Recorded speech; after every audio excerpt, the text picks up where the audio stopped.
दोस्तों, अफगानिस्तान में तालिबान के 5 साल हो चुके हैं। आइए देखते हैं इन 5 सालों में अफगानिस्तान कितना बदला है। देखो, जब से तालिबान आया है, अफगानिस्तान में सिस्टमैटिक तरीके से वुमेन राइट्स का ग्रॉस वायलेशन हो रहा है। अप्रॉक्सीमेटली 24 लाख लड़कियां आज फॉर्मली सेकेंडरी और हायर एजुकेशन से बाहर हैं। और ऐसा करने वाला अफगानिस्तान दुनिया का अकेला देश है जहां 12 साल से ज्यादा एज की लड़कियों के एजुकेशन पर कंप्लीट बैन लगा हुआ है। एजुकेशन के अलावा औरतों के एम्प्लॉयमेंट पर भी एक कंप्लीट बैन है। औरतें जिम नहीं जा सकती, वो पब्लिक पार्क्स में नहीं जा सकती, यहाँ तक कि ब्यूटी सैलून्स भी औरतों के लिए पूरी तरीके से बंद किए जा चुके हैं। कुल मिला के शरिया का बहुत ही रिजिड इंटरप्रिटेशन और रिग्रेसिव इम्प्लीमेंटेशन तालिबान ने अफगानिस्तान में किया है। कई न्यूज ऐसे भी आए हैं जिसमें 10-10 साल की बच्चियों की शादी जबरदस्ती कराई गई है। हालत यह है कि पब्लिक लाइफ से औरतें पूरी तरीके से डिसअपियर हो चुकी हैं। इसके बावजूद दुनिया के तमाम देश आज तालिबान से एंगेज कर रहे हैं। हालांकि रूस के अलावा किसी और देश ने तालिबान को रिकॉग्नाइज नहीं किया है, लेकिन China, India, European union, Britain, Iran, UAE और यहाँ तक कि यूएस भी फॉर्मली या इनफॉर्मली तालिबान से डिप्लोमेटिक एंगेजमेंट कर रहे हैं।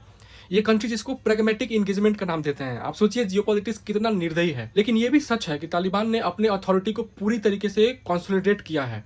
कुछ अपोजिशन ग्रुप्स जरूर हैं, लेकिन इनमें से किसी से भी तालिबान की अथॉरिटी को कोई इमीडिएट खतरा नहीं है। लेकिन फॉरेन पॉलिसी में जो सबसे बड़ा डेवलपमेंट हुआ है वो है तालिबान के आने के बाद अफगानिस्तान और पाकिस्तान के रिश्ते बहुत तेजी से बिगड़े हैं। आज पाकिस्तान और Afghanistan literally war time situation में है, जहां कोई डिप्लोमेटिक ब्रेक थ्रू नहीं दिख रहा है।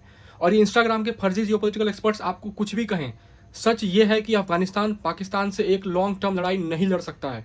पाकिस्तान के एयर अटैक्स तालिबान को और खास करके अफगानिस्तान के आम लोगों को बहुत नुकसान पहुंचा है। और इस पूरी दुश्मनी का नुकसान तालिबान को ज्यादा हुआ है। पाकिस्तान ने लाखों अफगानियों को फोर्सफुली पाकिस्तान से बाहर निकाला है, जिसके कारण तालिबान की मुश्किलें और बढ़ी हैं। तालिबान पहले से ही लोगों को बेसिक पब्लिक एमिनिटीज देने में स्ट्रगल कर रहा था। अब ईरान और पाकिस्तान से जो अफगानी वापस आए हैं, उससे अफगानिस्तान के पब्लिक सिस्टम पर प्रेशर और बढ़ा है।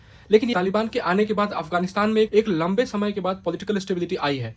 लोग खुद को ज्यादा सेफ फील कर रहे हैं। अफगानिस्तान में अलकायदा जैसे टेरर ग्रुप्स कमजोर हुए हैं और अफगानिस्तान की धरती से किसी तरह का कोई मेजर टेरर अटैक अंजाम नहीं दिया गया है। कुछ केसेस में तालिबान ने यूएस के साथ एंटी टेरर ऑपरेशंस में कोऑपरेट भी किया है। लेकिन इस्लामिक स्टेट खोरासान एक मेजर चैलेंज अभी भी है तालिबान के लिए। और तालिबान के कई लड़ाके आईएसकेपी ज्वाइन कर चुके हैं, जिससे ये पता चलता है कि तालिबान के अंदर अभी भी अफगानिस्तान के फ्यूचर को लेकर कई सारे ओपिनियंस मौजूद